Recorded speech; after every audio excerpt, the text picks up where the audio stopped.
Bonjour, bienvenue à tous et bienvenue dans ce nouveau webinaire qui vous est proposé par le Club Petite Ville de demain. Et c'est un webinaire qui est organisé dans le cadre de notre saison thématique Favoriser l'engagement citoyen dans les petites villes de demain. Je suis Dominique Concile, la directrice des programmes Action Cœur de Ville et Petites Villes de demain au sein de l'Agence nationale de la cohésion des territoires. Pour que ce webinaire se déroule dans les meilleures conditions possibles, n'hésitez pas à nous signaler tout le problème technique dans le chat et à poser vos questions dans l'onglet questions-réponses qui est situé en bas de votre écran. Nous consacrerons en fin de webinaire un temps de réponse pour vos questions. Alors, ce webinaire aujourd'hui, nous l'avons organisé pour vous présenter l'offre de services de Cap Collectif. En effet, pour les petites villes de demain qui veulent développer la participation citoyenne, ce sont souvent des difficultés liées aux coûts financiers, liées parfois aussi aux ressources humaines, liées à la culture numérique. C'est pourquoi, dans le cadre d'un partenariat organisé par la Banque des Territoires, Cap Collectif propose tout simplement un accès gratuit aux petites villes de demain, un accès gratuit aux outils qui sont développés par sa plateforme numérique Purpose. Plus de 1600 communes du programme auront accès ainsi à cette plateforme, qu'il s'agisse de travailler sur un budget participatif, de préparer un questionnaire, une boîte à idées, une carte participative. Et nous avons déjà plus de 150 petites villes de demain qui ont pu s'engager dans une démarche de participation citoyenne grâce à cet outil, grâce à Purpose. Alors, comme à l'accoutumée, pour vous accompagner dans ce webinaire, nous avons la chance d'avoir avec nous deux communes petites villes de demain qui vont témoigner. Il s'agit de la commune de Saint-Rémy-de-Provence, dans les Bouches-du-Rhône, et nous aurons la chance d'avoir avec nous Yves Favergeon, qui est le premier adjoint à la commune. Il sera accompagné de Marion Lequevac, qui est chargée de mission participation citoyenne et démocratie participative. Ensuite, nous aurons le témoignage de la commune de Jarny, en Meurthe-et-Moselle. La commune sera représentée par Yves Magnolini, qui est le troisième adjoint. Il est délégué à la vie de proximité, à la sécurité urbaine et à la citoyenneté. Et il sera accompagné par Jessica Assansao, qui est la chargée de mission démocratie participative de la ville de Jarny. Enfin, nous écouterons le témoignage de François Panouillet, qui est le chargé de mission innovation et données territoriales à la Banque des Territoires, ainsi qu'Agathe Bianchin, qui est la responsable de succès client chez Cap Collectif. Elle nous présentera l'outil Purpose. À la fin de ce webinaire, nous aurons un temps de questions-réponses de 15 minutes. Voilà, donc je vous souhaite désormais un très très bon webinaire et je vais céder la parole à Monsieur Favergeon et à Marion Lequevac qui vont nous présenter leur expérience à Saint-Rémy-de-Provence. Monsieur Favergeon, c'est à vous. Merci. Alors, en fait, c'est Marion Legova qui va prendre la parole en premier. J'interviendrai après elle pour présenter ce que nous avons mis en place sur la commune. Bonjour. Alors, pour commencer, on va resituer un petit peu la commune de Saint-Rémy-de-Provence pour ceux qui la connaissent pas. Donc, commune des Bouches-du-Rhône, donc qui appartient à la région PACA et qui notamment a la particularité de faire partie des rares communes qui ont été préservées de la métropolisation, puisque en fait la commune de Saint-Rémy s'inscrit dans ce qu'on appelle le Pays d'Arles, qui est composé de 3 communautés de communes et 2 parcs naturels, et donc qui en fait sa spécificité au sein du territoire des Bouches-du-Rhône. Ce qu'on peut en dire, donc, c'est que c'est une commune qui fait un petit peu moins de 10 000 habitants, qui appartient donc à la communauté de communes Vallée des Baux-Alpilles, elle-même composée d'une dizaine de communes au sein du parc naturel des Alpilles. Et la ville de Saint-Rémy est donc la ville-centre de l'intercommunalité, puisqu'elle représente 35% de la population de la communauté de communes et 28% de son territoire. Alors, en images et avec la représentation qu'on a, Saint-Rémy, c'est vrai que c'est le grand classique de la petite ville provençale dans laquelle il fait bon vivre. C'est un pôle de centralité au niveau du SCOT et du SRADET. C'est une petite ville riche en termes d'architecture, de sites archéologiques, riche de biodiversité. On l'a dit tout à l'heure, on a la chance d'être au cœur d'un parc naturel régional, d'avoir une grande partie de nos terres qui sont identifiées Natura 2000. C'est vraiment la ville privilégiée du sud de la France. Pour autant, la réalité quand même doit être un peu plus nuancée puisque les récents diagnostics, enfin, en tout cas, c'est un phénomène qui était déjà connu, mais les diagnostics Petite Ville de demain et les différentes études ont quand même permis de se rendre compte que on était, comme beaucoup de communes, soumis à un phénomène de desserrement des ménages, une population qui est de plus en plus en baisse et surtout qui vieillit, un territoire finalement dans lequel on a 17% de pauvreté. Et ça vient quand même en contradiction avec ce territoire qui est très touristique, très attractif, puisque notre population est multipliée par 3 durant la haute saison. Cette haute saison, elle dure de plus en plus longtemps chez nous puisque elle commence à Pâques et elle finit à la Toussaint. Cette surfréquentation de notre ville génère quand même parfois un peu des crispations et des difficultés de cohabitation entre la population locale et les touristes. Son attractivité a aussi un impact sur un prix de l'immobilier qui est en forte croissance et qui est devenu relativement inaccessible pour notre population locale, avec une surenchère permanente des prix. Euh, En parallèle aussi, une explosion des résidences secondaires et des logements saisonniers. Et la conséquence, c'est que nos jeunes ménages, pour la plupart, n'ont pas les capacités à se loger sur le territoire, déménagent, des écoles ferment, et puis on se retrouve avec une population qui, parfois, se désinvestit un petit peu de la vie locale. Euh, Tout ça mis bout à bout, effectivement, c'est ce qui fait que, enfin, en partie, la ville de Saint-Rémy a pu bénéficier du dispositif. Donc, Petite Ville de demain, on a signé notre convention d'adhésion donc au mois de septembre 2021 avec un plan d'action qui tourne autour de 5 axes et 37 actions, dont un axe relatif au renforcement de la participation citoyenne et la mobilisation de nouveaux outils de concertation. Euh, alors, les outils de concertation, on en exploitait déjà quand même avant Petite Ville de demain et ils étaient relativement divers. Il y en a un qu'on a choisi de mettre en avant particulièrement aujourd'hui, c'est la consultation numérique qui, pour nous à Saint-Rémy, était aussi un moyen de lire ce que d'habitude on n'entend pas dans les classiques réunions de public ou réunions de quartier. Donc, c'est vraiment un complément en termes de participation citoyenne. C'est aussi un moyen c'est le temps laissé aux gens pour s'imprégner aussi parfois des projets et faire leurs remarques. On a pu remarquer par rapport à des réunions publiques ou des réunions sur le terrain que ça permettait des échanges d'éviter des échanges un peu stériles ou pas toujours constructifs. Ça évite d'avoir toujours les mêmes qui participent, alors que sur la consultation numérique, on se rend compte qu'il y a des gens relativement anonymes qui, du coup, se permettent de donner leur avis. Et c'est pour ça que c'est quelque chose qu'on essaie de déployer de plus en plus, ce qui n'était pas forcément fait jusqu'alors.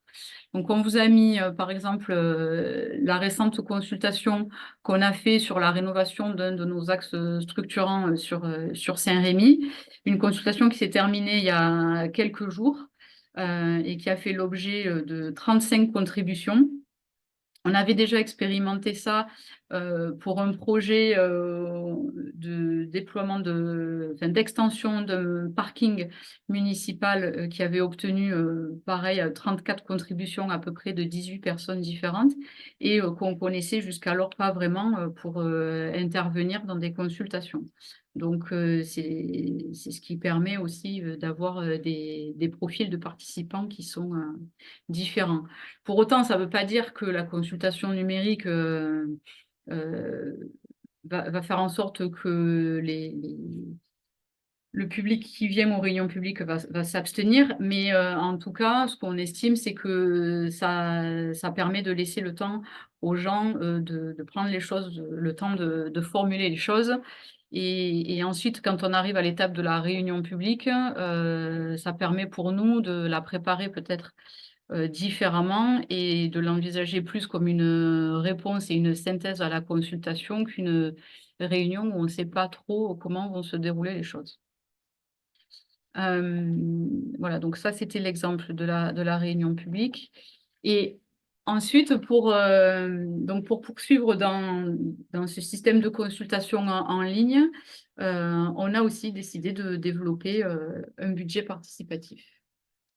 Oui, alors en quelques mots, euh, moi je suis élu depuis une trentaine d'années et durant tous les mandats successifs, on a toujours essayé de favoriser la concertation, la discussion avec nos concitoyens, soit sous forme de réunion publique, soit sous forme de participation aux assemblées générales, réunions de quartier, etc., etc. Avec la limite de l'exercice évoqué tout à l'heure, c'est-à-dire que lorsque vous êtes dans une réunion publique, ben, vous touchez qu'une partie du public, éventuellement ceux qui sont le plus prompts à râler, et pas forcément ceux qui sont là pour s'informer et écouter. Donc il y a des limites à l'exercice. Et lors de renouvellement du mandat en 2020, on avait choisi de s'engager dans le concept du budget participatif. Donc, je ne vais pas expliquer ce qu'est le budget participatif ici, mais ça nous semblait un moyen de sortir ce qu'on entend tous les jours, Yaka Faucon, extrêmement facile pour régler les problèmes que les citoyens peuvent soulever. Et on sait très bien que l'action publique, c'est pas aussi simple que ça, c'est pas le Yaka Faucon en permanence. Ça, c'est la première chose.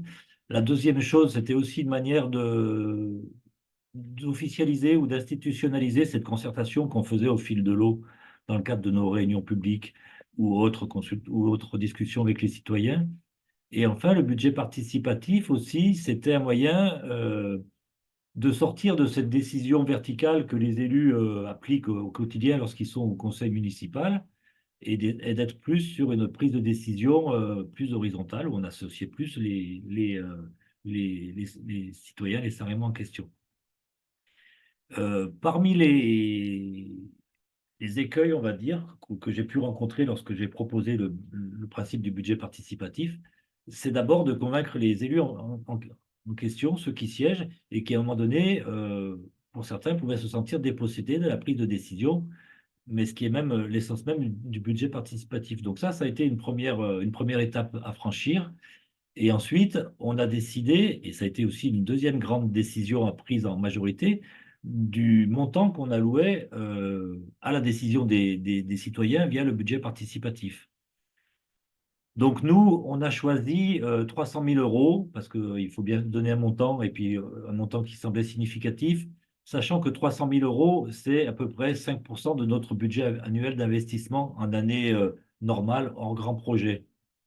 Alors, 5%, ça peut sembler peu, mais en fait, comme chaque année, il y a tout un tas de décisions d'investissement qui sont le produit de la décision de l'année précédente, les 5% qu'on alloue chaque année, ça représente une bonne partie de l'enveloppe qui est soumise à l'arbitrage des élus chaque année. Mais on continue à communiquer sur 300 000 euros, c'est 5% du budget annuel. Et 5% aussi, ça permet quand même de faire un certain nombre de réalisations de proximité qui intéressent directement les citoyens. Et surtout, 5%, c'est 30 euros par habitant. Et quand on s'est comparé à d'autres communes, on s'est rendu compte que c'était plutôt un budget confortable par rapport à ce que d'autres communes ont pu pratiquer dans le cadre du budget participatif. Donc, une fois qu'on a choisi de le mettre en place, c'était en 2020. 2020, il ne s'est pas passé grand-chose. Vous imaginez bien pourquoi. Ce n'était pas au moment du confinement qu'on allait faire des réunions publiques pour expliquer ce que c'était le budget participatif. Et donc, en fait, il s'est véritablement mis en place fin 2021. Et entre-temps, eh bien, on avait pu bénéficier du dispositif Petite Ville de demain. Donc, du coup, les choses, les calendriers se sont rejoints et se sont bien coordonnés. Euh, Dès la première année de la mise en place, il a fallu donc tout créer, aussi bien les supports de communication que les réunions d'informations diverses et variées. Vous avez un exemple du visuel qu'on a mis en place et qu'on décline sur tous les supports. Marion Leguevac qui est rentré en responsabilité en septembre 2021, a animé un certain nombre de réunions ou de lieux où on pouvait parler du budget participatif dans des assemblées générales, dans des réunions d'associations, etc., etc. Donc il y a eu un gros travail, on va dire, de médiation de faits pour permettre de faire passer l'information. Pour la petite histoire, lors de la première édition, c'est-à-dire fin 2021, début 2022, il n'y avait plus de conseil municipal parce que notre liste a été invalidée et on a dû démissionner en novembre 2021 et on a été réélu en janvier 2022. Donc ça veut dire que la première édition du budget participatif s'est fait sans élus pour le porter, mais ça a bien fonctionné quand même, à tel point qu'il y a eu quasiment 600 votants dès la première édition, pas tout à fait 600. Parmi les réflexions qu'on avait eues lorsqu'on a lancé le budget participatif, on s'était dit, est-ce qu'on fait uniquement une communication et un vote par support numérique ou est-ce qu'on conserve des supports plus traditionnels, type bulletin de vote qu'on met dans une urne installée à l'entrée de la maison des associations ou de l'accueil de la mairie. On a choisi de conserver le support papier et de le doubler avec le support numérique. Et on a bien fait puisque la moitié des votes réalisés l'ont été faits en support papier. Donc, même si le support numérique est un outil plus qu'intéressant pour communiquer, ça ne peut pas remplacer la totalité de ce qu'on pratiquait, de ce qu'on continue à pratiquer dans une relation plus de citoyen à citoyen. Peut-être on peut parler de la commission. Voilà, oui, la commission, pardon, ben, allez-y si vous voulez. Non, mais c'était juste pour accentuer sur le Oui. fait que ça contribue à la participation aussi. Tout à fait. Pour mettre en place le budget participatif, on a choisi, donc l'idée, encore une fois, c'est d'associer les citoyens, et on a choisi de créer une commission qui est en charge du suivi du bon fonctionnement du processus et aussi en charge de la validation des projets qui sont présentés. Donc, cette commission de citoyens, en fait, elle est constituée de personnes volontaires qui donc souhaitent participer, qui sont ensuite choisis en fonction de leur âge, de leur profession, qui sont choisis en fonction de leur centre d'intérêt, moitié hommes, moitié femmes, et qui sont au nombre de 6. Et cette commission, elle est composée, outre les six citoyens, de 4 élus et de Marion Leguevac, qui sont là pour faire en sorte que tout le process du budget participatif soit respecté et comment dire expliqué et réexpliqué à tous les citoyens qui s'intéressent et qui posent des questions. Donc cette commission, c'est aussi un très bon vecteur de communication. Et enfin, la deuxième, alors peut-être les chiffres sur les... Oui, les chiffres.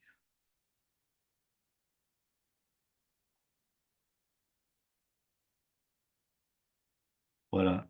Première année, projet déposé 59. Donc, si on regarde deuxième année 40 et troisième année 22, on se dit ça va en diminuant et peut-être ça peut être un signal pas forcément terrible. Mais en même temps, nous, on a la faiblesse de penser que cette première édition, ça a été aussi un appel d'air pour tous les projets que les citoyens avaient en tête et qu'ils ont donc soumis parce qu'à un moment donné, on leur donnait le moyen de s'exprimer. Donc, les projets déposés, c'est des projets qui arrivent un peu brut de décoffrage de la part du citoyen qui dit ici, je veux un banc, là, je voudrais un nouveau chemin, là, je voudrais, je ne sais pas, une piste cyclable, etc., etc. Les projets éligibles, la différence entre 59 et 21, ce sont les projets qui, sont de la responsabilité de la commune, parce que les citoyens qui déposent des projets n'ont pas toujours forcément la notion de qui doit faire quoi. Et évidemment, s'ils arrivent avec un projet qui est sur la voirie départementale, ce n'est pas la commune qui va le faire. Les projets éligibles, ce sont des projets qui ne viennent pas contrarier un projet municipal ou qui ne viennent pas le doubler, donc du coup, ça en enlève aussi un certain nombre. Et les projets éligibles sont aussi des projets uniquement d'investissement, c'est-à-dire qu'on enlève tous les projets de fonctionnement du style il faut embaucher 2 policiers municipaux supplémentaires. D'accord? Donc, dans les 59 projets, on avait de tout. Mais c'est normal, c'était la première édition. Donc 21 projets éligibles, sachant que chaque projet aussi devait être au maximum calibré d'un montant de dépenses de 50 000 euros. On a une enveloppe de 300 000 euros, on a choisi de mettre une barre à 50 000 euros par projet, ce qui veut dire que théoriquement, on peut avoir au minimum 6 projets lauréats. Et en fait, vous avez la ligne de dessous 13 projets qui ont été lauréats, parce que certains projets ont un coût de 50 000 euros, mais d'autres ont un coût beaucoup moindre. Parmi les projets lauréats, je ne vais pas tous les citer, mais vous avez un projet de piste cyclable, vous avez, je ne sais pas, un projet de terrain de basket 3x3, vous avez une sorte de passerelle en bois dans un cheminement en pleine nature où il y avait une rupture de chemin, justement. Enfin, vous avez un certain nombre de projets. L'essentiel, ça relève de le confort, j'allais dire la sécurité, mais le confort, c'est-à-dire plutôt mettre des bancs à proximité du cimetière pour les personnes qui vont au cimetière. Ça relève de l'environnement avec plus de végétalisation et ça relève de déplacements doux, type piste cyclable. Et après, il y a des choses un peu fourre-tout avec un petit équipement sportif ici, une toilette supplémentaire là, etc., etc. Donc ça, c'était la première année. La deuxième année, il n'y a eu que 40 projets déposés, mais je pense que c'est dû aussi à la maturité du public qui a mieux compris et mieux cerné quels étaient les projets qu'on pouvait déposer dans le cadre du budget participatif, ce qui fait que ça a d'emblée évacué un certain nombre de dossiers qui auraient pu être déposés la première année. Donc 40 projets déposés, 19 qui ont été soumis au vote et 10 qui ont été lauréats in fine. Et cette année, en troisième édition, donc 2023-2024, on a 22 projets déposés. Pour l'instant, le régime éligibilité est en cours d'étude, donc, et in fine, je pense qu'on aura 13 ou 14 projets qui seront soumis au vote des citoyens.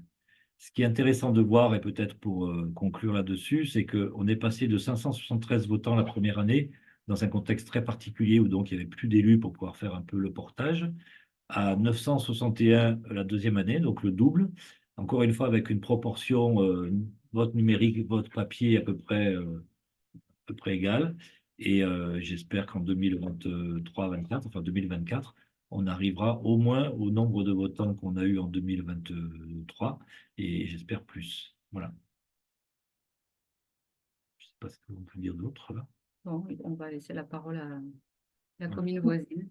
Merci beaucoup pour ce témoignage intéressant de la très typique commune de Saint-Rémy de Provence dans les Bouches-du-Rhône.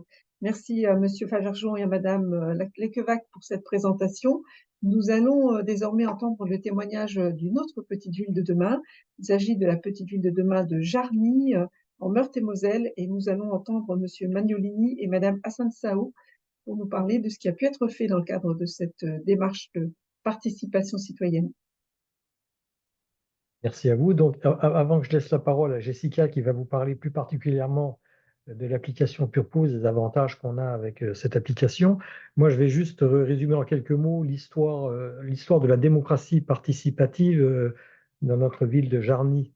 Alors, nous sommes élus, pas moi personnellement, mais l'équipe est en place depuis 2001. Et donc, Jarny, c'est une ville pionnière en matière de démocratie participative parce que notre maire, à l'époque, a lancé la démocratie participative dès 2001. Alors, on a eu 2001 les premières assemblées générales des quartiers, on a eu le début des visites de quartier. En 2002, nous avons créé les comités de quartier. 2004, on a créé un budget d'initiative citoyenne. En 2008, la première commission communale d'accessibilité. En 2009, j'en parlerai un peu plus longuement tout à l'heure, donc on a lancé le premier budget participatif. 2014, le premier conseil municipal consultatif. En 2015, la première création du conseil municipal des jeunes. En 2013, nous avons mis en place des ateliers citoyens. Et je peux en citer parce qu'il y en a encore. Et en 2018, il faut signaler qu'en 2018, notre ville a reçu un prix dans le cadre des trophées de la participation et de la concertation concernant notre budget participatif et nos ateliers citoyens. Alors, je vais vous parler un peu plus du budget participatif parce que le budget participatif de la ville de Jarny se démarque par d'abord son ancienneté, puisque nous avons créé le budget participatif en 2009. Alors, il faut savoir qu'en 2009, nous étions la première ville de 8000 habitants à monter un budget participatif. Nous étions la 4e ville de France. Donc, l'ancienneté de son budget, sa générosité, nous sommes environ à peu près 6% du budget d'investissement. Ça fait à peu près un peu plus de 30 € par habitant. Et donc, depuis 2009, notre budget participatif a permis de réaliser plus de 200 projets citoyens et près de 3 millions d'euros d'investissement.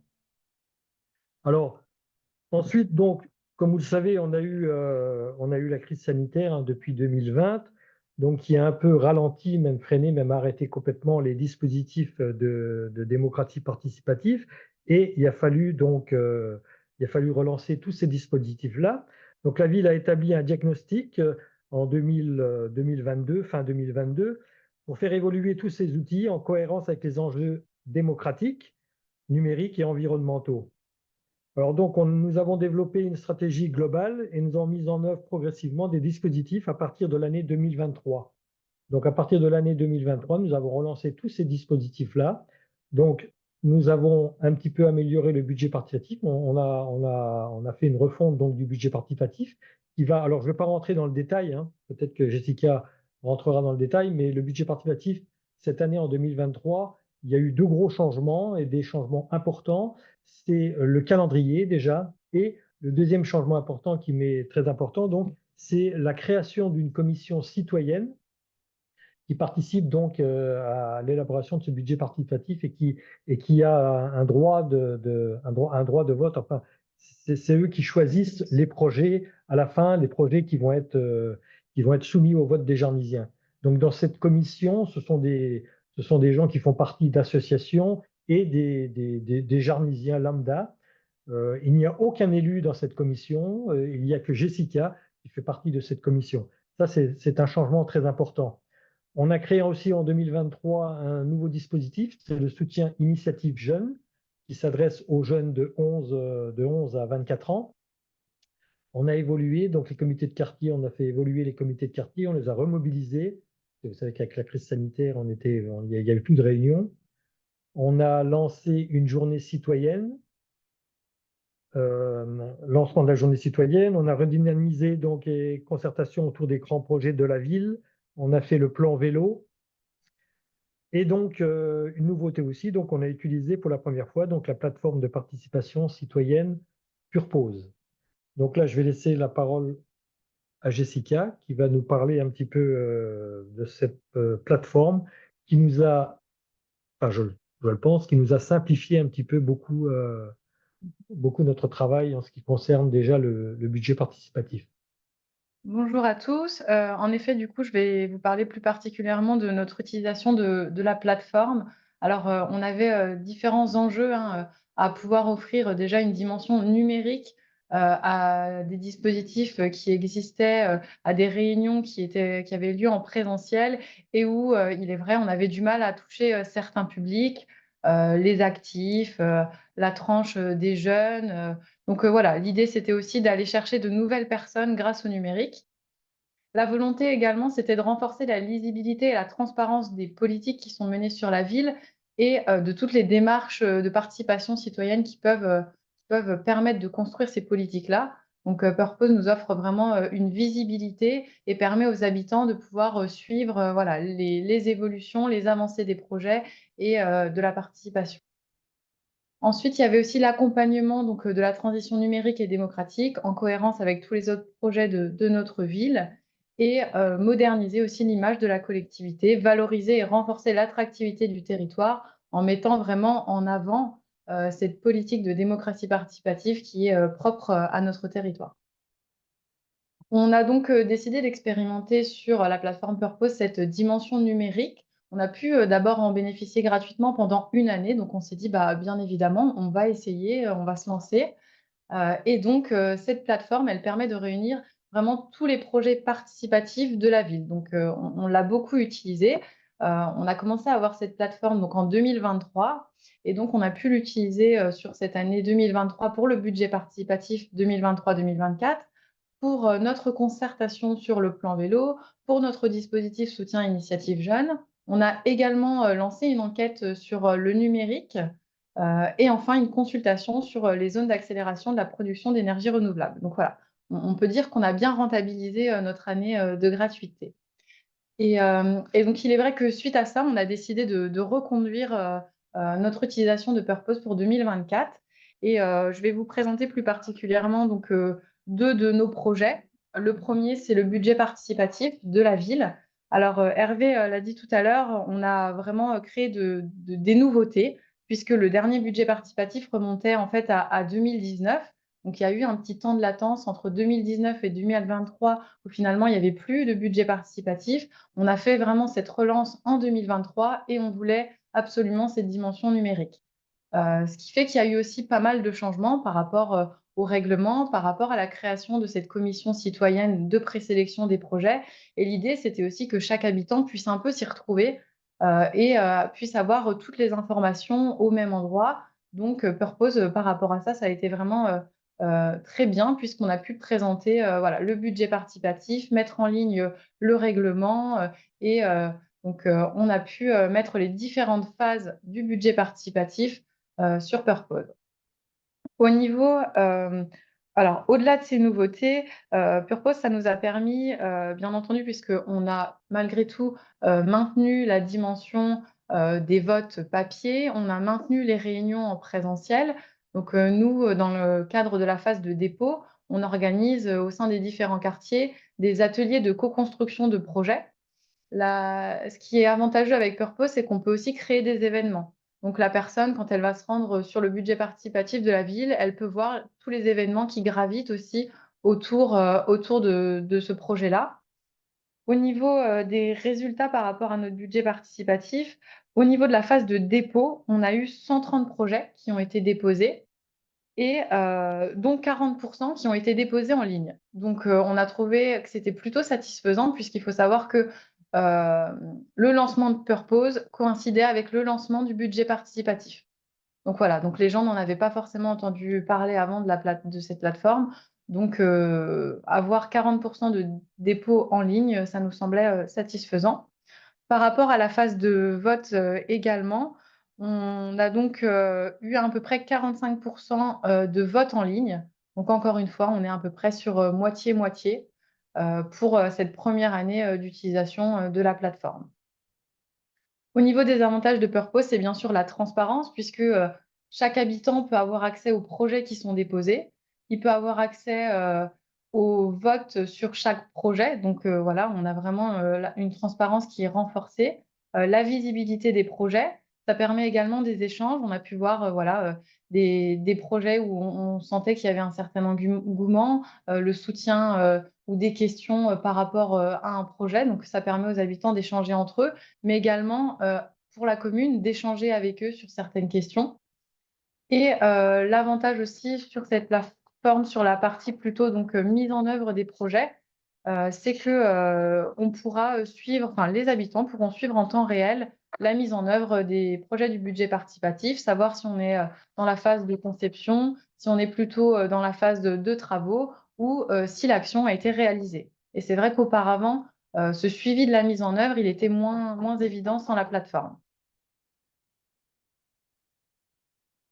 Je vais vous présenter du coup un second exemple d'utilisation, c'est donc, toute notre concertation autour, de notre plan vélo. Donc, depuis, 2022, la ville, est engagée dans la réalisation d'un schéma cyclable sur toute la commune, avec également, des animations pour pouvoir, renforcer la culture autour du vélo. On a lancé du coup, ce projet plan vélo sur la plateforme. Tout d'abord, ça nous a permis, de lancer un questionnaire en ligne sur la pratique du vélo.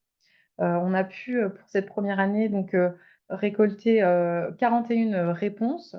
Il faut savoir que, ce questionnaire, il s'orientait sur, quelle est votre pratique du vélo? Quels sont les freins au développement, de cette utilisation et qu'est-ce qu'on identifie comme besoin par rapport aux habitants, aussi bien sur les aménagements que sur la partie animation liée au vélo. La création de Purpose nous a permis de bien identifier notre mode de concertation. Donc vous le voyez ici, on fait en fait, pour vous expliquer, sur le plan vélo, on fait un quartier par année, donc depuis 2022. Donc chaque année, on reproduit la même méthode, sur les différents quartiers. La première étape, c'est vraiment l'atelier de co-construction. Ensuite, on réalise une balade à vélo avec les citoyens pour, vérifier la faisabilité, des aménagements qui ont été proposés. Et enfin, on a bien sûr, une étape de restitution. Donc la plateforme nous a permis de pouvoir mettre en ligne, de nombreux documents, donc, les supports de réunion, les comptes rendus, mais également en amont de la balade à vélo, de pouvoir, fournir aux personnes qui souhaitent, participer l'itinéraire, cyclable qui va être emprunté. Donc, avoir aussi une remontée, par rapport, même en amont en fait, de l'événement. Et bien sûr, la restitution où, chaque habitant, même s'il n'a pas pu avoir l'occasion de participer à la concertation, peut retrouver les éléments, peut retrouver le schéma cyclable qui va, être, mis en place sur son quartier. Et donc, par rapport à ça, c'est vraiment, un atout.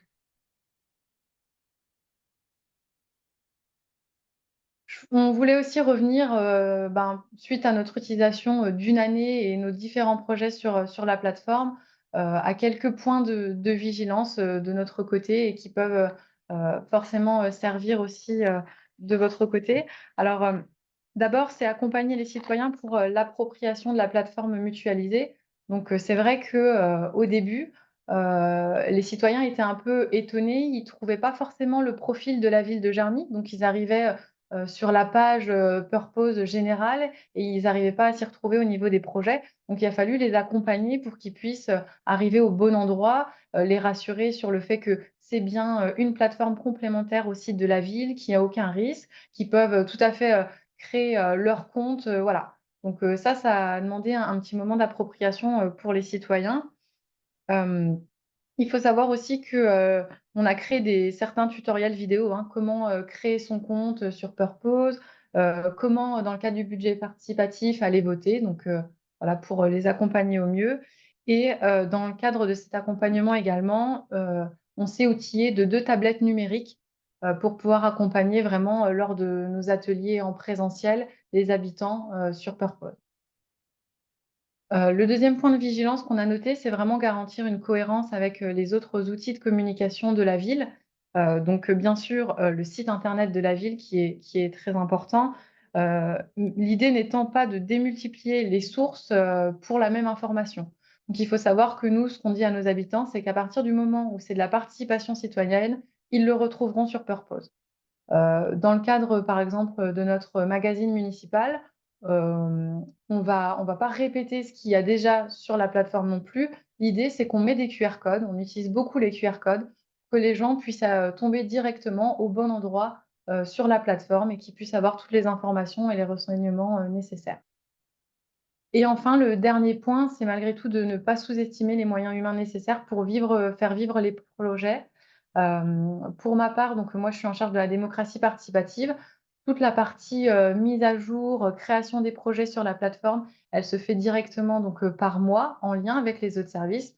Typiquement pour le plan vélo, bien entendu, je suis, avec, le chargé de mission environnement qui lui est le chef de projet plan vélo. Sur la partie numérique, avec mes collègues au numérique. Mais voilà, il faut savoir que tout est centralisé à mon niveau, au niveau de la démocratie participative. Hem, donc il faut créer et alimenter et mettre à jour ces projets. Et également, c'est une partie, sur laquelle nous aussi on doit encore, s'améliorer, c'est pouvoir, gérer le flux de commentaires, pouvoir, y répondre, heu puisque, habituellement, c'est quelque chose qui est plutôt, géré par le service communication. Et là, du coup, on est vraiment sur un autre service. Donc voilà, c'est aussi, savoir, travailler en transversalité, en interne. Voilà. Merci beaucoup. On remercie chaleureusement la commune de Jarny et Monsieur Hervé Magnolini ainsi que Jessica Assensao pour leur témoignage très intéressant de mise en œuvre de la participation citoyenne. On a parlé de budget participatif. On a noté aussi que vous avez mis en place une stratégie globale de démocratie participative Et vous nous avez donné des exemples très intéressants également de concertation citoyenne, notamment sur le plan vélo.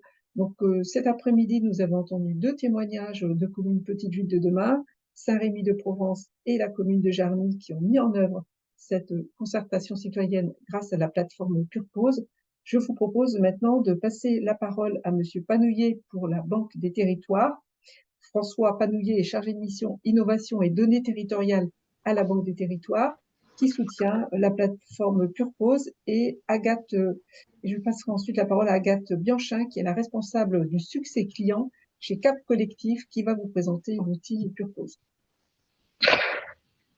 Bonjour à tous et merci.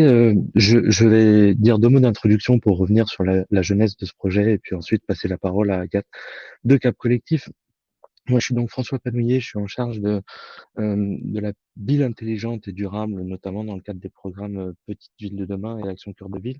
Et à la Banque des Territoires, on estime qu'une ville intelligente, c'est pas qu'une ville bardée de capteurs et de caméras, c'est aussi une ville qui sait s'appuyer sur l'intelligence collective. On considère aussi que l'innovation ne doit pas être réservée aux métropoles et aux grandes villes et que les démarches de participation citoyenne peuvent avoir lieu partout, y compris en zone rurale. Alors on sait que les petites villes sont de plus en plus nombreuses à vouloir impliquer leurs habitants, mais elles sont parfois limitées, par un manque de moyens humains, techniques ou financiers. Et donc, on a voulu mettre à leur disposition une palette de solutions pour leur permettre d'expérimenter pendant 1 an gratuitement des outils innovants dans ce domaine. Donc, pour ce faire, on a noué un partenariat avec Cap Collectif et lancé cette opération qui a donc été reconduite en 2023 et qui est toujours valable en 2024. Bon, alors évidemment, dans les villes à taille humaine, la relation entre élus et citoyens demeure primordiale. Le but de la démocratie participative en ligne, c'est pas du tout de remplacer le lien direct, hein, que peuvent avoir les élus avec leurs habitants, mais il s'agit plutôt de compléter les pratiques existantes et d'offrir de nouveaux outils pour s'adresser à un public qui n'a pas l'habitude de se rendre aux réunions de concertation classiques, par exemple. Ces outils numériques offrent entre autres la possibilité pour les habitants de participer à la vie de la cité un peu quand on veut, où on veut, le dimanche à 22h depuis son salon, par exemple. C'est aussi la possibilité pour les élus et les services de s'adresser aux habitants de petites villes très étendues avec des hameaux ou même de communautés de communes dites XXL, hein, qui regroupent parfois 30, 40, voire 50 communes dans la même Comcom. Et puis enfin, la possibilité de jouer sur l'aspect ludique de certains types de consultations, la cartographie participative par exemple, qui permet de mieux figurer différents scénarios d'aménagement. Voilà, dans tous les cas, ça a été dit, mais bon, je le répète à nouveau, il apparaît nécessaire de toujours allier démarche physique et digitale pour réussir une consultation. Et c'est ce qui se fait, ma foi, avec Purpose. On est aujourd'hui à un peu plus de 150 petites villes qui ont déposé un projet sur la plateforme, et il reste encore un certain nombre de jetons, de tickets pour des bénéficiaires du programme Petite Ville de demain qui souhaiteraient s'emparer de ce dispositif pour 1 an. Voilà, j'en dis pas plus, je laisse la parole tout de suite à Agathe qui va vous montrer concrètement à quoi ressemble cette plateforme.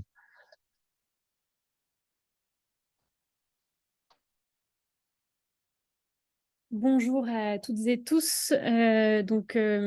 Effectivement, merci François pour le petit mot introductif.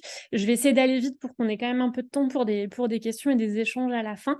Cap Collectif, très rapidement, on est ce qu'on appelle une civic tech, un peu vulgairement, c'est-à-dire une société qui met la technologie au service de tout ce qui est donc participation citoyenne. Donc, notre mission principale, c'est d'outiller les décideurs qui souhaitent introduire plus de transparence, d'inclusion et de participation dans leur prise de décision. Et on fait ça depuis 2014, qui correspond à la date de création de Cap Collectif, ce qui nous a donné l'occasion en 10 ans d'accompagner plus de 300 organisations locales ou nationales, que ce soit des collectivités, des ministères, des associations, etc. Et on a créé Purpose, comme le disait François, pour répondre en particulier à un besoin qu'on a relevé sur les plus petites collectivités, qui ont souvent moins de moyens, que ce soit humains ou financiers, pour se doter d'outils numériques dédiés, comme peuvent le faire par ailleurs des plus grandes collectivités type métropole, département ou région. On peut passer à la slide suivante, on va passer encore un petit peu les slides pour aller un peu plus vite. Là, voilà, c'était la même chose que ce que disait François dans son mot introductif. On parlait des barrières à l'entrée pour les petites communes qu'on a déjà évoquées. Donc, je ne vais pas y revenir. Si on peut encore passer quelques slides, désolé. C'est pour aller un petit peu plus vite. Merci. Encore une slide. Voilà, on est bon, super, merci beaucoup. Désolée pour la petite accélération. Donc, comme l'a expliqué François, pour lever, ou en tout cas contribuer modestement à lever ces barrières à l'entrée vis-à-vis des outils de participation numérique, on a conçu ensemble avec la Banque des Territoires, et on les remercie à nouveau pour ce partenariat fructueux, on a conçu une offre exclusive pour les petites villes de demain, qui consiste en fait à leur donner un accès gratuit à nos outils de participation numérique. Au départ, c'était pendant 1 an. Aujourd'hui, je dis ça parce que Jarny l'a mentionné, aujourd'hui, on est sur un modèle un peu différent qui est détaillé sur cette slide que vous voyez ici. C'est-à-dire que ce qui est gratuit aujourd'hui sur Purpose, c'est l'accès à la plateforme pour lancer un projet participatif dans une logique vraiment d'expérimentation et de test. Vous suivez également une formation technique gratuite en visio qui est mutualisée éventuellement avec d'autres PVD qui auraient ouvert leur compte à peu près dans le même timing pour être autonome dans l'utilisation de l'outil.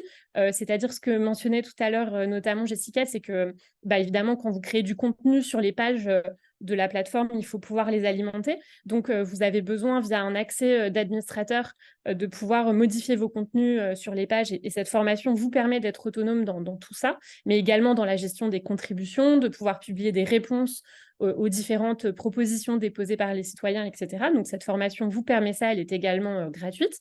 Et on a également des présentations tous les vendredis matins d'1h30 en visio, là aussi qui sont ouvertes à toutes les PVD intéressées, pour présenter un petit peu plus en détail les différents usages possibles de la plateforme et les facteurs clés de succès d'une démarche participative.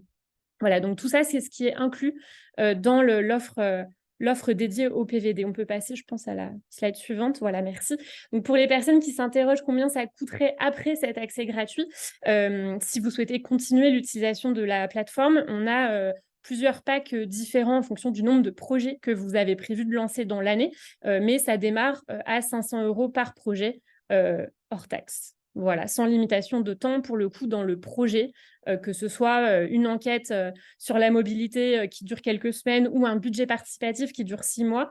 On est pour le coup vraiment sur une logique de coût par projet participatif.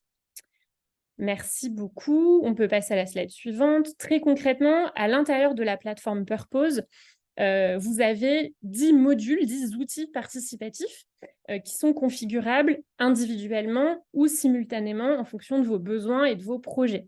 Donc, on a entendu parler déjà dans les interventions de Jarny et de Saint-Rémy-de-Provence, que je remercie à nouveau, plusieurs termes comme le budget participatif, les enquêtes, etc., les appels initiatives, les appels à projets, tout ça, ça correspond à des fonctionnalités clés en main qui sont déjà développées et qui sont mises à disposition sur la plateforme, qui vous permettent de répondre à différents besoins et de proposer surtout différents formats, différentes modalités de participation des citoyens à vos projets.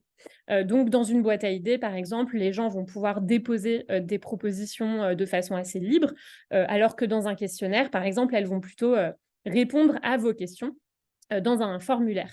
On a aussi des outils comme ce qui a été mentionné avant de cartographie participative, de débat ou encore de questions-réponses.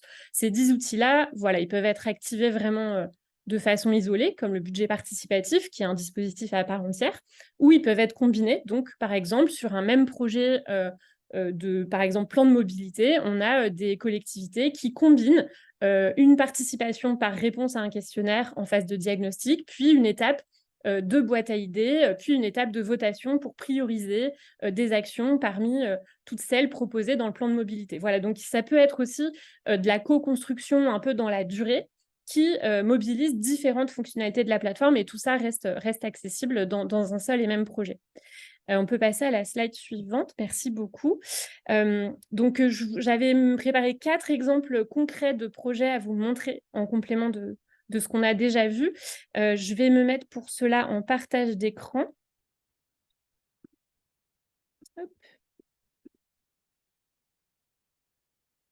Merci. Si jamais il y a un souci avec le partage d'écran, je vous laisse me le signaler éventuellement dans le chat, mais je pense que ça a l'air de bien fonctionner. En tout cas, donc concrètement, ce que vous permet la plateforme, donc déjà, c'est de disposer d'une page dédiée à votre commune. Donc là, par exemple, on est sur celle de Saint-Rémy-de-Provence, dans la foulée de la présentation qui a été faite précédemment par la commune. Donc sur cette page, vous allez retrouver à la fois l'ensemble des démarches de participation lancées sur la plateforme ces dernières années. Donc par exemple, ici, on a les éditions 1, 2 et 3 des budgets participatifs de la ville de Saint-Rémy-de-Provence. Et puis, on va retrouver également les actualités et ou les événements qui sont aussi référencés sur la plateforme en lien avec ces sujets de participation citoyenne. Donc là, par exemple, les actualités correspondent à des inaugurations ou des réalisations de projets lauréats des éditions précédentes du budget participatif. Donc ça, c'est vraiment la page un peu portail de la commune sur Purpose. Et ensuite, vous avez donc, en termes d'usage, la possibilité de lancer... Ah, petit, c'est l'effet démo, pardon. La possibilité de lancer des budgets participatifs. Je ne vais pas rentrer tout de suite dans le détail de toutes les fonctionnalités du budget participatif parce que ça prendrait un peu plus de temps qu'on en a, mais la plateforme vous permet de gérer à travers différents onglets le dépôt des projets, l'analyse, le vote et enfin le suivi des projets lauréats, voilà, à travers ce qu'on voit ici, c'est une frise d'étapes. Les différents éléments de texte, de visuel, etc. sont personnalisables. Un autre usage possible de la plateforme, c'est notre module de boîte à idées. Donc ici, dans l'exemple de la ville d'Ernée, qui a lancé une démarche d'idéation il y a plusieurs mois dans l'objectif de créer un lieu de convivialité dans le centre-ville. Et dans ce cadre, ils étaient très ouverts aux propositions des citoyens.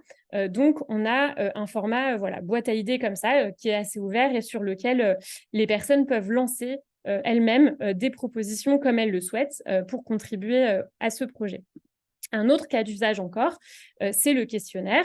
Donc là, on a l'exemple de la mairie de Châtillon-sur-Indre, qui est aussi une PVD, bien sûr, qui a lancé un questionnaire sur les projets urbains et paysagers, plutôt avec des choses déjà identifiées. Pour le coup, on arrive un peu moins en amont du projet par rapport à la boîte à idées d'Ernée. On a déjà identifié des projets paysagers avec des plans, des dessins, des schémas, des croquis, des photos. Et on souhaite que les habitants puissent prioriser ces différentes propositions de projets. Donc ça passe par un questionnaire avec différentes fonctionnalités. Les choix par classement dans lesquels vous pouvez intégrer des images ou des photos. Donc, ça peut avoir un rendu assez sympathique sur la plateforme. Il peut y avoir évidemment des questions fermées à choix multiples, à choix uniques, et des questions ouvertes, comme on voit ici sur cet écran, où les réponses peuvent être complètement libres. Un autre cas d'usage possible, c'est la cartographie participative. Donc ici, on voit un exemple de la communauté de communes de Mélois en Poitou dans le cadre d'un PLUI. Avec la possibilité pour les habitants du territoire de déposer directement sur la carte, en cliquant à l'écran vraiment sur la carte elle-même, de déposer une proposition d'action ou de choses à améliorer dans le cadre du PLUI. Donc là, on voit des choses assez concrètes comme par exemple préserver l'environnement sur cet endroit précis avec différentes thématiques comme les déplacements, l'agriculture, le patrimoine bâti, les espaces naturels, etc. Et chaque contribution va être épinglée sur la carte de cette façon. Je vais arrêter mon partage d'écran pour qu'on reprenne les slides, si ça vous va. Merci beaucoup. Le bilan de cette expérimentation avec la Banque des Territoires et les PVD jusqu'à maintenant, donc pour ces 2 premières années d'expérimentation, c'est la création de 192 comptes ouverts par des PVD sur la plateforme Purpose, 129 projets lancés plus de 16 000 participants, 15 000 contributions et 12 000 votes. Donc, un assez beau résultat, ce qui montre ce qu'on essaye aussi de prouver et de tester, c'est que les communes, quelle que soit leur taille et leur situation urbaine, rurale, etc., en fait, quand on leur donne l'occasion de le faire, eh bien, elles se saisissent de ces outils finalement quand même très bien. Et dernière slide, s'il vous plaît, si c'est possible. Voilà, juste pour finir là-dessus, on a ici les thématiques principales des différents projets lancés sur Purpose par les PVD. Donc, sans surprise, un quart des projets lancés par les PVD sur Purpose concernent la revitalisation du centre-ville, forcément qui est un sujet purement PVD, bien sûr. Ça prend beaucoup la forme de questionnaires de diagnostic, mais aussi quelques boîtes à idées, quelques cartographies participatives. Et puis, le budget participatif, dont on a beaucoup parlé aujourd'hui aussi, arrive en deuxième position avec 15% des projets lancés. Il y a ensuite des projets de territoire, des enquêtes thématiques sur différents sujets. On a eu l'exemple du numérique avec Jarny tout à l'heure. Ça peut être aussi des enquêtes sur l'éducation, sur la santé, sur la culture, enfin sur différents sujets. Donc vraiment, voilà, ce qu'on voit, c'est qu'en quantité comme en qualité, il y a une grande diversité d'actions de participation citoyenne qui sont lancées sur la plateforme en version numérique. Et on a hâte de voir ce que ça donne à nouveau en 2024 avec cette belle expérimentation. Alors, j'ai une question dans le chat sur les contraintes techniques et configuration. Alors non, il n'y a pas de contraintes techniques du coup pour répondre à Corinne dans le chat. La plateforme Purpose n'est pas installée sur vos systèmes d'information. Elle est vraiment clé en main, donc accessible via un navigateur, que ce soit sur smartphone, ordinateur ou tablette. Vous allez simplement sur l'URL purpose.com et vous pouvez accéder à la plateforme, que ce soit côté participant ou que ce soit aussi vous en collectivité pour administrer votre page et vos projets. Vous le faites voilà, depuis un navigateur sans contrainte spécifique. Il faut juste utiliser un navigateur relativement à jour, effectivement. Si vous êtes sur Internet Explorer 2002, ça pourrait ne pas bien fonctionner. En termes d'hébergement, toutes les données sont évidemment hébergées en France. Chez Cap Collectif, on héberge de toute façon toujours en France. Notre hébergeur est OVH, donc voilà, sur des data centers qui sont français. On respecte évidemment le RGPD. Voilà, je pense que ça répond à votre question. Voilà, je vous en prie. S'il y a d'autres questions, n'hésitez pas à les poser. Frédéric Weber, bonjour. Une première année gratuite. Alors, c'est plus une première année gratuite, c'est un projet gratuit et ensuite, c'est un coût aussi par projet. Je l'ai dit à un moment, mais effectivement, comme j'ai donné beaucoup d'informations en très peu de temps, c'est à partir de 500 € hors taxe pour l'accès à la plateforme après l'expérimentation gratuite et pour un projet participatif. Et si vous savez déjà qu'en un an, vous allez lancer 3 concertations ou 2 budgets participatifs et une concertation, vous pouvez aussi prendre un pack 3 projets pour le prix de 2, donc 1 000 € hors taxe, ou un pack illimité à 2 000 € l'année, toujours hors taxe, qui vous permet pour le coup de lancer autant de projets que vous voulez sans limite. Est-ce que j'ai bien répondu à votre question ou pas, du coup? Agathe, je pense que nous avons répondu à l'ensemble des questions. Nous n'en avons pas d'autres, mais il faut dire que votre présentation était à la fois synthétique, claire et très complète. Merci beaucoup à Agathe pour cette présentation. Et puisque nous n'avons pas d'autres questions, je vérifie pas d'autres questions sur le chat. Avant de nous quitter, je remercie une nouvelle fois tous nos intervenants pour leur participation et il me reste à vous annoncer 2 nouveaux rendez-vous dans le cadre de notre saison thématique du Club Petite Ville de demain. Un prochain webinaire qui sera un webinaire de travaux pratiques pour présenter le projet participatif du parc du château de Taninges, un projet qui sera présenté avec le CEREMA. Ce webinaire aura lieu le mardi 19 mars. Nous avons un autre webinaire, un webinaire Les clés pour agir, qui concerne les conditions à réunir pour favoriser l'engagement citoyen et la coopération avec les habitants dans une commune. Et ce second webinaire est programmé le jeudi 28 mars. 2 dates à retenir, mardi 19 mars, jeudi 28 mars, 2 nouveaux webinaires dans le cadre de notre saison thématique du Club Petite Ville de demain.